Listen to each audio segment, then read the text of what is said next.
It's time for our daily business chat with Richard Southern. And Richard, Canada's inflation rate continues to soar. We're really feeling the pinch at the grocery store. Boy, are we ever. I mean, every month now the numbers come out, and every month we say, boy, it is running hot. And we said the same thing this morning when we got the inflation report for January, Erica. It rose, the headline number, to 5.1%. The hottest since September 1991, when Erica and I were still in short pants. And food is playing a big role in this. Food inflation is surging. Look at the price of margarine, up 16.5% over where it was this time last year. Beef, 13% more expensive. Chicken, 7.9%.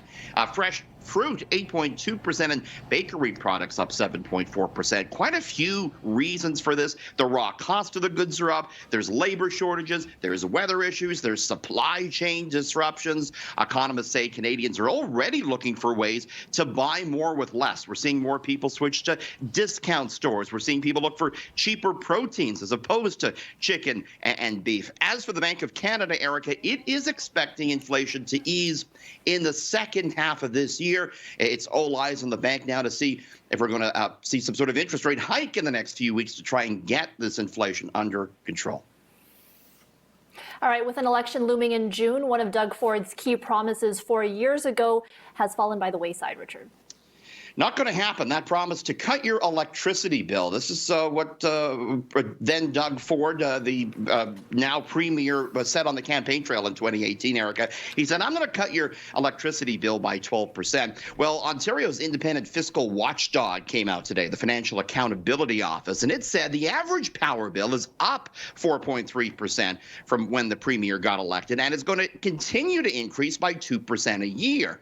The government told the FAO that it was living up to its promise because the hydro bill will be 12% lower than it would have been under the Liberals' so-called fair hydro plan. So I guess that's how the government, for lack of a better word, is trying to spin it. Hey, it could have been more expensive than it is now, but we'll have to see what voters think of that, Eric. Of course, electricity price is a big deal here, and the Liberals certainly had a lot to do with that when they were in power.